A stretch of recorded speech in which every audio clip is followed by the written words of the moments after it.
नमस्कार.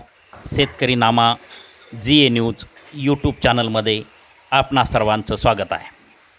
आपण हे चॅनल सबस्क्राईब केले नसेल तर आजच सबस्क्राईब करा, म्हणजे शेतीविषयक नवनवीन व्हिडिओ तुम्हाला तुमच्या मोबाईलवर पाहता येतील. नमस्कार. आपण शेतकरी नामा जी न्यूज यूट्यूब चॅनलमध्ये आपण आहोत. आपण या पांगार परिसरातील निष्णाई देवीच्या धारेवरच्या देवीच्या आणि रुद्रगंगा नदीच्या किनारी आपण या ठिकाणी आहोत. या ठिकाणी एक तरुण कष्टाळू आणि सतत नाविन्याचा शोध घेणारा एक जिद्दी अशा तरुणाला आपण आज भेटणार आहोत. प्रशांत काकडे यांनी या देवीच्या परिसरामध्ये, या पांगारच्या परिसरामध्ये गीर गाईंचा व्यवसाय सुरू केलेला आहे, दुधाचा व्यवसाय सुरू केलेला आहे. आणि या संदर्भामध्ये आपण आज त्यांच्याबरोबर माहिती घेणार आहोत. हा व्यवसाय त्यांनी का निवडला, त्याचबरोबर या व्यवसायातून त्यांना काय प्रगती त्यांनी केलेली आहे किंवा त्यांना त्या व्यवसायातून काय फायदा मिळतो आहे, आणि एकूणच हा व्यवसाय तरुणांसाठी कसा उपयोगी आहे, तरुणांनी या व्यवसायाकडे वळावं किंवा नाही वळावं, अशा प्रकारची एकंदर सर्व माहिती आपण आज त्यांच्याकडून घेणार आहोत. नमस्कार. नमस्कार. दूध व्यवसायासाठी तुम्ही हा जो विषय निवडला याबद्दल मी जी न्यूज चॅनल, शेतकरी नामा जी न्यूज चॅनलचं बळीराजा गीर गाई फार्मच्या वतीने पहिल्या प्रथम मी तुमचं आभार व्यक्त करतो. आता आपण देशी गोवंशाची पार्श्वभूमी सांगायला मला आपल्या सर्व नागरिकांना किंवा आपल्या जनतेला सांगायला आवडेल. मला थोडक्यात एक 5 मिनिटात हा विषय मी तुम्हाला सांगतो. सांगायचं झालं तर पुराण काळापासून, म्हणजे ज्याला आपण म्हणतो रामायण असेल, महाभारत असेल, पुराण, उपनिषद, अगदी आयुर्वेद, चरक, सुश्रुत, वाघभट अशी जी फार मोठी परंपरा आपल्याला वैदिक परंपरा म्हणा किंवा जी लाभलेली आहे, याच्यापासून गाईचं महत्त्व अधोरेखित झालेलं आहे आणि मांडण्यात आलेलं आहे. तर याच्यामध्ये सांगायचा मुद्दा म्हणजे रामायणाच्या काळामध्ये अश्वमेध यज्ञ, मोठमोठे यज्ञ व्हायचे, त्याच्यात गोदान केलं जायचं. त्याच्यानंतरच्या नजीकच्या काळात तुम्ही पाहिलं तर कृष्ण अवतार, जो भगवंताचा अवतार म्हटला जातो, याचा जन्मच गोपालनासाठी झालेला आहे. आणि त्याच्यामध्ये महानंद, नंद नावाची जी लोक असायची, ही नावं का पडली जायची? ज्याच्याकडे 8 लाख गायी त्याला नंद म्हणायचे, ज्याच्याकडे त्याच्याहूनही जास्त गायी त्याला महानंद असं म्हटलं जायचं. परत विराट पर्व नावाचं जे आहे की तुमच्या आपल्या पांडवांना वनवास संपल्यानंतर 1 वर्षाचा अज्ञातवास, त्या काळात ते विराट राजाकडे लपून बसले होते. त्या पांडवांना बाहेर काढण्यासाठी सुद्धा कौरवांनी विराट राजाच्या गायी पळवून नेल्या. त्या गायींची संख्या लाखो करोडोची संख्या होती आणि त्याच्यातून पांडवांना बाहेर काढायचा आणि परत वनवासाला पाडायचं. म्हणजे गायीचं महत्व विराट पर्व रामायण महाभारतात आहे. अगदी तुम्ही पाहिलं तर दत्तगुरूंना मानणारा एक वर्ग आहे, त्यांच्या मागे गायीचं वास्तव्य पाहायला मिळतं. स्वामी याच्यात सुद्धा बैलाची शिल्प अशोक स्तंभावर सापडलेली आहेत. म्हणजे बैलाचं महत्व ते 5-6 हजार वर्षापूर्वी, पुराण कालापासून अगदी माणसाच्या जन्मापासूनची सगळी जी आपण बघितलं तर त्याच्याबरोबर जनावरांचा किंवा गायांचा आपल्याला संदर्भ अगदी आपले सण म्हणजे तुमचा बेंदूर, बैलपोळा, साऊथला जालीकट्टू किंवा बैलांच्या वसुबारस, धनत्रयोदशी, दही अंडी, बरोबर, बैलपोळा, बेंदूर, अशा सगळ्या गोष्टी ह्या गायीशी संदर्भातच आहेत. बळीराजा गीर गायची फार्म सुरुवात 2014 साली. पण ती का झाली, कशी झाली, हे सांगायचं जर झालं तर थोडंसं आजची परिस्थिती जी आहे आपली, देशाची परिस्थिती म्हणा किंवा आरोग्याची परिस्थिती म्हणा, ही याला कारणीभूत आहे. विशेष म्हणजे 68% मिल्क जे आहे, 68% मिल्क हे दूषित म्हणा किंवा त्याच्यामध्ये काहीतरी मिक्स केलेलं आहे. मग त्याच्यात डिटर्जंट असतील, कॉस्टिक म्हणजे सोडा असेल, पावडर असेल, स्वीटनर असतील, अशा स्वरूपाचं दूध आहे ऑल ओव्हर इंडिया.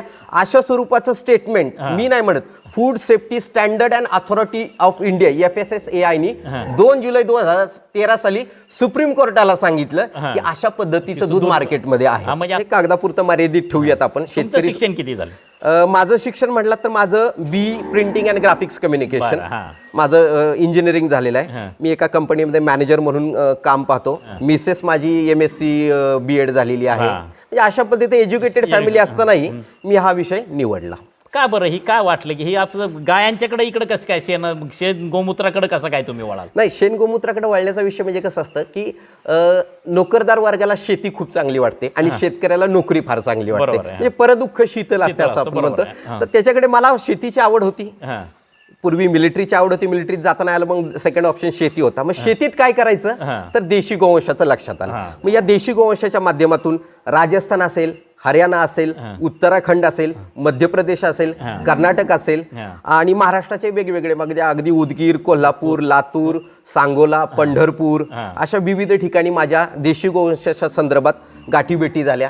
त्या पशुपालकांच्याकडून माहिती गोळा केली आणि मग 2014 साली वसुबारसच्या दिवशी माझा मित्र महेश काकडे आणि मी पहिल्या 2 गायी आम्ही पांगरे गावामध्ये घेऊन आलो. आता त्याला गिर गाय आणल्या 2 आणि त्याची सुरुवात झाली 2014 साली सुरुवात केली. तर आजच्या मितीला माझ्याकडे 120 फूट लांब आणि 30 फूट रुंद असं 50 गायी बसतील असं इन्फ्रास्ट्रक्चर आहे. साधारण 50च्या आसपास गायी आहेत. आणि आता सगळ्या गिर गाय आहेत का त्यामध्ये आणखीन काय बदल ही आहे? याच्यामध्ये सांगायचं झालं तर आज माझ्या गोठ्यामध्ये जवळपास 30हून अधिक संख्येने गिरगाय आहेत. काही खिलार जातीच्या आहेत, काही देवणी जातीचा एक बुल आहे, काही कांकरेज आहेत, काही थारपारकर आहेत 1-1, 2-2 संख्येने. असं वेगवेगळ्या जातीचं ब्रीड मी माझ्याकडे ठेवलेलं आहे. आता ह्याचं संगोपन कसं होतं, काय म्हणजे नियोजन कसं? तुम्ही म्हणता मी नोकरी करतो, नोकरी करत असताना ही धावपळ किंवा काय कसं नियोजन कसं केलं जातं, गोठ्याचं नियोजन कसं करता तुम्ही? सर्वात महत्त्वाचं म्हणजे हा जो व्यवसाय आहे याच्यामध्ये हा 365 डेज व्यवसाय, 365 दिवस, याला सुट्टी नावाचा प्रकार नाही. बरोबर. मॅन पॉवरवर आधारित पूर्ण व्यवसाय आहे. याला मॅन पॉवर फार गरजेचं आहे. मग याच्यामध्ये माझ्याकडे फार्मवरती 2 फॅमिलीज आहेत, कधी कधी 3 असतात. भैये म्हणून एक विजय यादव आणि अखिलेश यादव म्हणून आहेत. आणि मग डिस्ट्रीब्युशन लाईनला माझ्याकडे एक कुणाल जाधव म्हणून माझा मित्र, अजित काकडे नावाचा किंवा आकाश काकडे असेल, सिद्धेश शिंदे असेल आणि आता अनिकेत अवताडे म्हणून आमच्या मित्रांचा भाचा आहे. ही मंडळी डिलिव्हरी, मिल्क डिलिव्हरी, मार्केटिंगचं काम पाहतात. आणि गायींना साधारण जूनला आपल्याकडे पाऊस पडायला सुरुवात झाली तर जुलै पासून डिसेंबर जानेवारी पर्यंत 150 ते 200 एकर डोंगर क्षेत्र आपल्याकडे आहे की ज्याला आपण नॅचरल ग्रेझिंग म्हणून आपण टॅगलाईन ठेवली, super natural milk of grazing cow. चरणाऱ्या गायींचं अतिशय उत्कृष्ट दर्जाचं दूध आपल्या गायींचं असतं. मग गायींना हिरवा चारा डोंगरात आहे, त्याच्यात मिनरल्स, विटामिन्स भरपूर प्रमाणात असतात.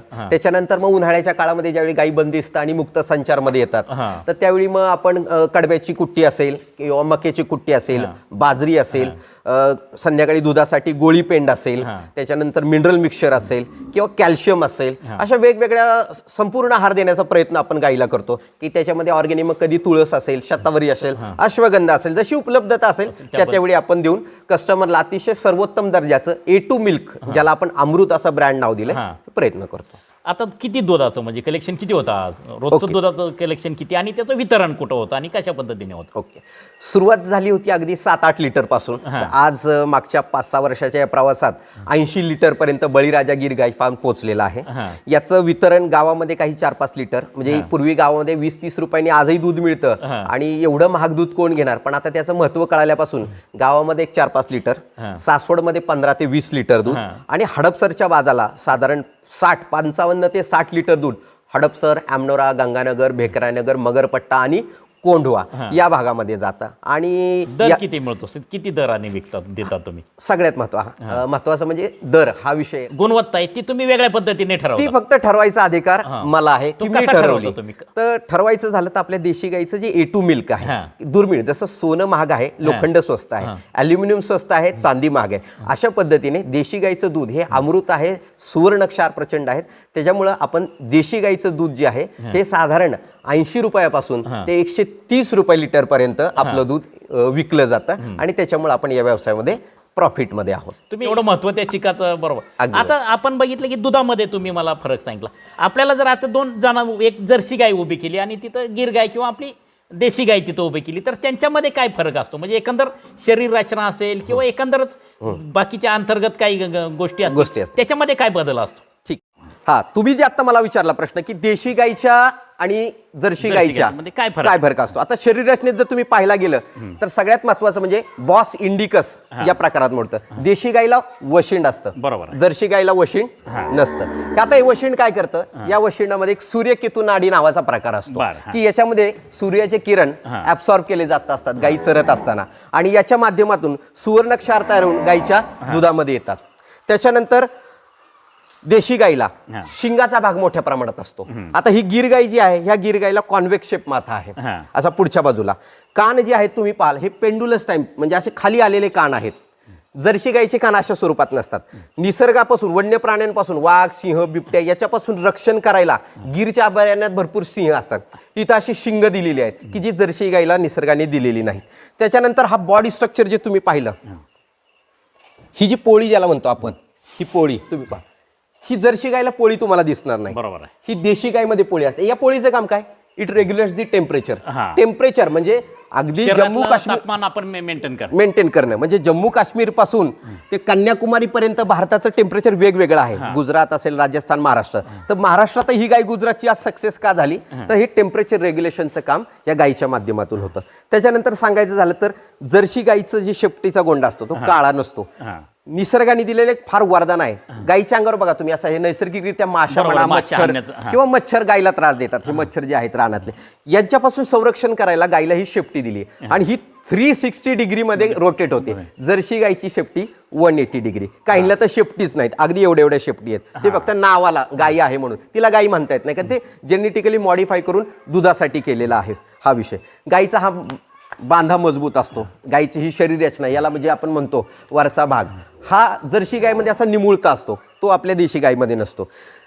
देशी गायीला नाकानी वास घेता येतो किंवा सगळ्या गोष्टीची चाहूल लागते. ममता ज्याला म्हणतो, ती वासराला दूध पाजत असताना तुम्ही पाहाल की अतिशय प्रेमाने चाटते. जर्सी गायीचं वासरू मेलं काय जगलं काय तिला काही फरक पडत नाही, ती दूध देते. पण देशी गाय मात्र जर वासरू तिला दिसलं नाही, नसलं तर ती पाना सोडत नाही किंवा दूध देत नाही किंवा दूध बंद करते.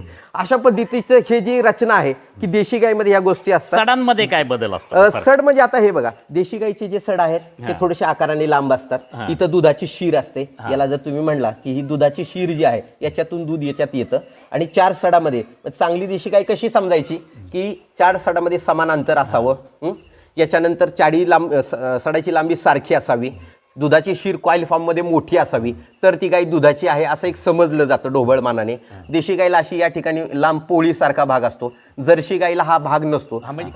जर्सी गायीमध्ये हे सडाची कास फार मोठी असते, दूध भरपूर मोठं असतं, पण ती गाय साधारण 4-5 वर्षच टिकते. पण देशी गाय मात्र आपली 25 वर्षापर्यंतचं आयुष्यमान तिला लाभतं.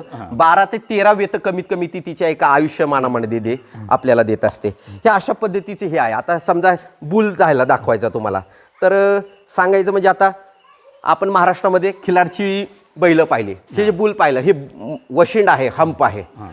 म्हणजे गोठ्याची यशस्वीता तुमच्या बुलच्या उपलब्धतेवरती अवलंबून असते. तर तुमच्याकडे बुल जर चांगला असेल तर तुमचा गोठा, म्हणजे आता आपण ज्या लागवडी करतो ती ह्याच्यापासूनच करतो. या बुल हा शंभू नावा जातीचा बुल आहे.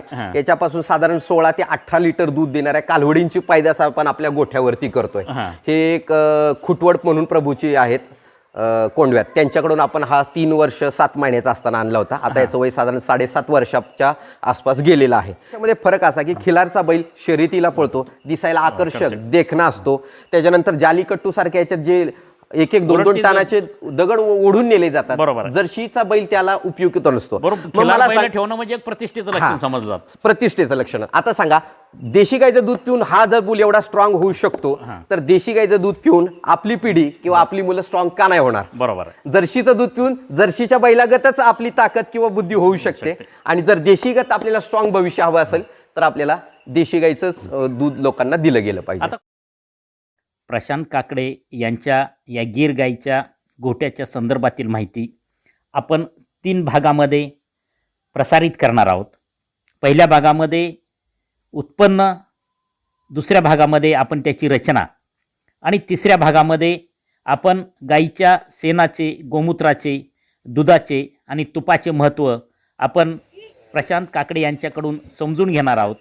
तरी आपण हे सलग प्रसारित होणारे 3 भाग आपण अवश्य पहा आणि आपल्या सूचना आम्हाला कळवा. माहिती आपल्याला या ठिकाणी दिली. हा व्हिडिओ जर तुम्हाला आवडला असेल तर आपण मित्रांना शेअर करा आणि जर काय आपल्या सूचना असतील तर त्या कमेंट बॉक्समध्ये द्या. आणि आपण हा चॅनल सबस्क्राईब केला नसेल तर सबस्क्राईब करा. धन्यवाद.